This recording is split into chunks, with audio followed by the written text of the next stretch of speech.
La historia secreta de las momias. La momia dorada.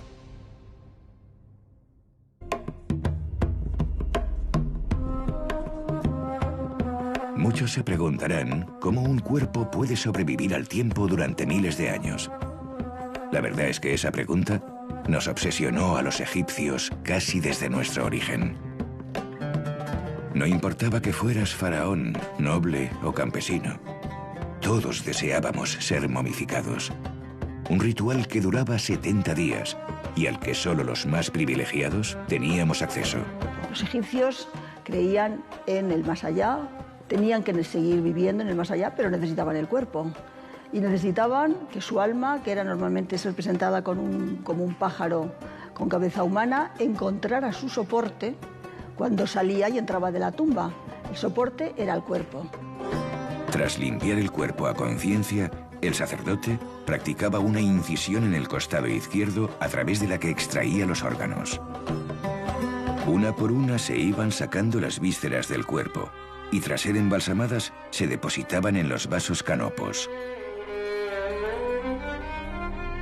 También debía extraerse el cerebro, al que no se daba ningún valor. Este es el cráneo de Nespamedu. Vemos que se han roto todos los huesos del interior de la nariz y que hay un agujero a través del cual yo puedo introducir mi dedo hasta incluso tocar el cráneo. Y es a través de ese agujero por donde le extrajeron el cerebro. Solo se dejaba dentro del cuerpo el corazón, donde residía la inteligencia y la razón. Pero el gran secreto de la momificación egipcia estaba en el natrón, una sal que se encontraba en algunos lagos de Egipto y que cumplía una misión fundamental. El natrón era quizás lo más importante de la momificación. Los egipcios se dieron cuenta que utilizando el natrón, que es sal, el cuerpo se deshidrataba y por supuesto se conservaba como ellos querían. Cubrían el cuerpo durante unos 40 días y entonces ya una vez el cuerpo se había deshidratado, sacaban esta sal.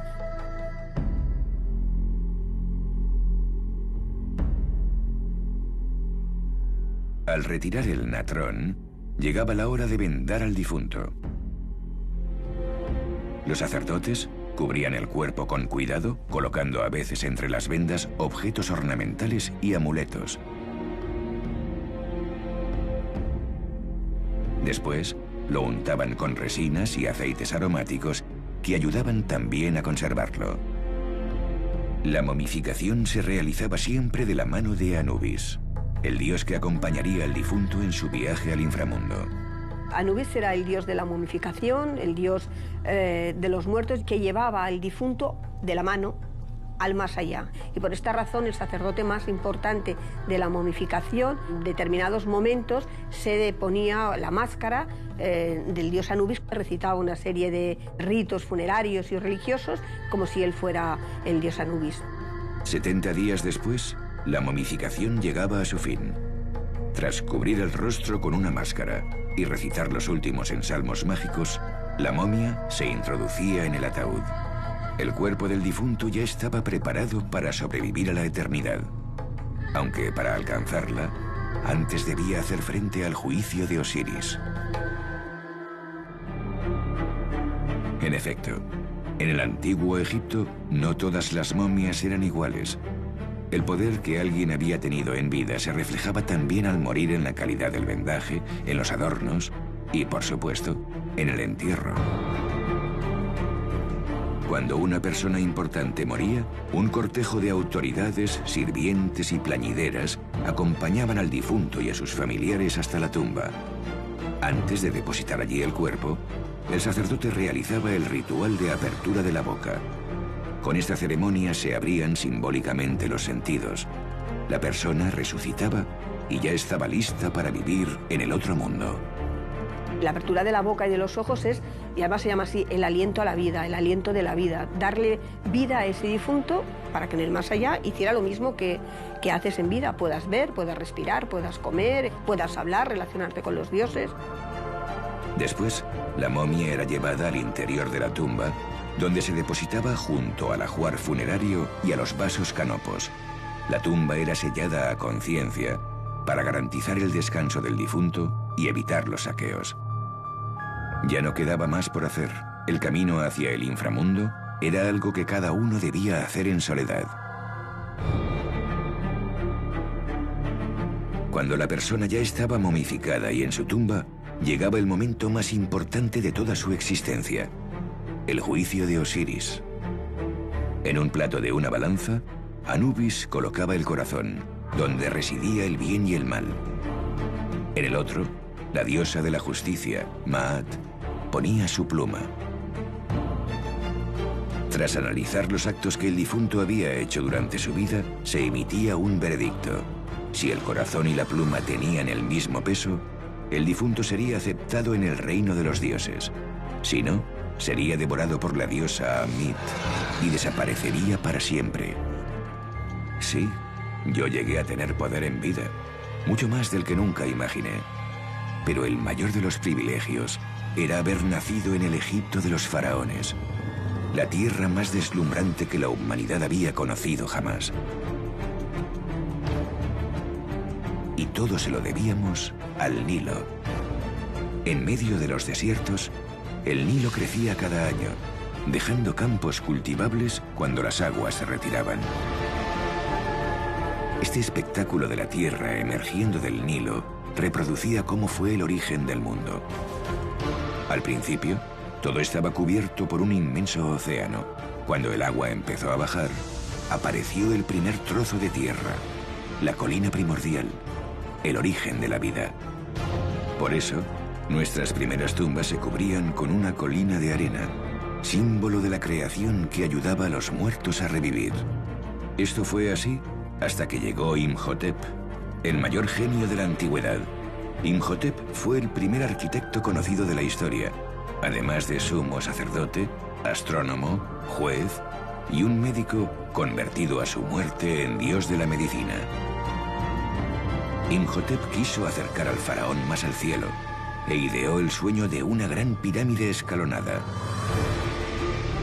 En Saqqara haría realidad esta construcción que cambiaría para siempre la historia de Egipto, la pirámide de Djeser, una superposición de 6 mastabas de piedra que alcanzaba los 60 metros de altura, alzándose en el interior de un inmenso complejo funerario.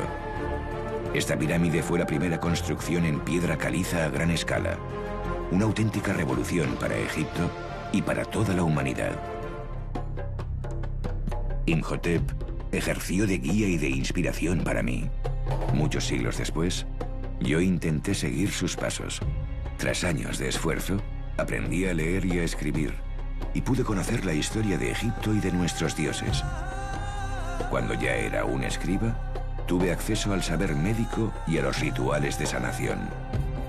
Gracias a estos conocimientos, me convertí en sacerdote y médico del templo de Imhotep, en el Asclepium de Saqqara. Se nota claramente que pasa a ser miembro del templo de Imhotep el Grande en Saqqara, y eso indica que debió destacar desde el punto de vista de conocimiento.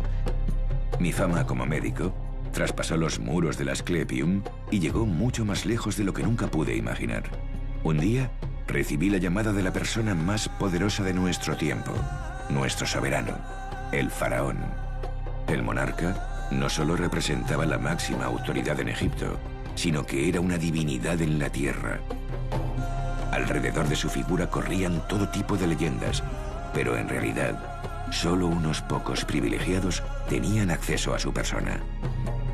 En el antiguo Egipto el faraón era considerado un dios, no se le podía tocar. Es más, los textos que se refieren a divinidades y al monarca suelen hablar de que tienen el cuerpo de oro, algunas partes de su cuerpo son de lapislázuli o de piedras preciosas. Se da por hecho que tocar al monarca es imposible, solamente unos pocos que están cualificados y preparados y tienen permiso de la divinidad pueden acercarse al mismo para tocarle, entre ellos pues algún tipo de mayordomos y médicos personales, como es el caso de Nespamed. La primera vez que traté al faraón, me invadió la responsabilidad y el miedo. El cuerpo del monarca representaba a Egipto.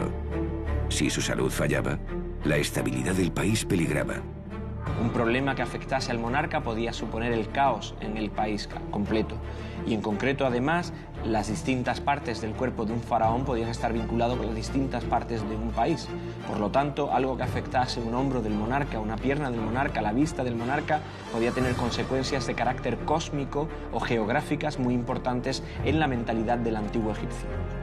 Mis años de estudio dieron su fruto. Gracias a los conjuros mágicos y a mi conocimiento de la medicina, me gané su confianza, hasta que acabé siendo parte de su círculo más íntimo. El nombre Nespamedu en concreto significa aquel que pertenece al cetro. Es una manera de decir aquel que está vinculado al monarca, aquel que es leal y fiel al monarca. Cuando me llegó la hora, imaginé el viaje que me esperaba tras la muerte.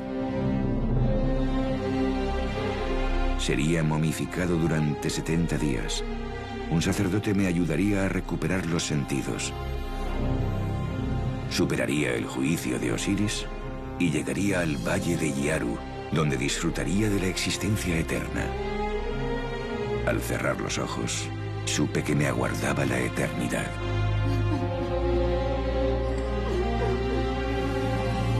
Pero las cosas no siempre salen como has imaginado.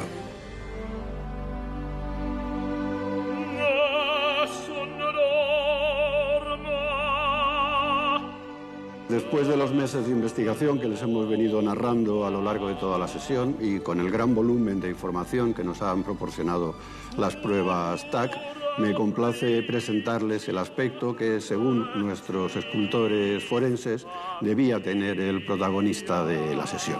Con nosotros, Nespamedu. La inmortalidad era el deseo de cualquier egipcio y fue el fin último de mi vida y mi muerte. Mi alma ha viajado reposando en mi cuerpo momificado durante miles de años. He atravesado desiertos y mares. He luchado contra el olvido. He permanecido dormido esperando mi momento. Ellos tenían la creencia de que cuando se citaba el nombre del difunto, le hacías revivir. En este caso, a Nespamedu le estamos haciendo revivir una y otra vez. Así debió ser Nespamedu. Era un sacerdote y médico de alto rango. Nespamedu escondía en su interior 25 piezas ocultas. Nespamedu es sacerdote de Imhotep, que se llamaba Nespamedu. Responde al nombre de Nespamedu. Mi momento ha llegado. Mi nombre es Nespamedu, sacerdote del templo de Imhotep y médico personal del faraón. Mi viaje hasta aquí ha sido largo, pero al final lo logré. Ahora estoy seguro. Sé que soy inmortal.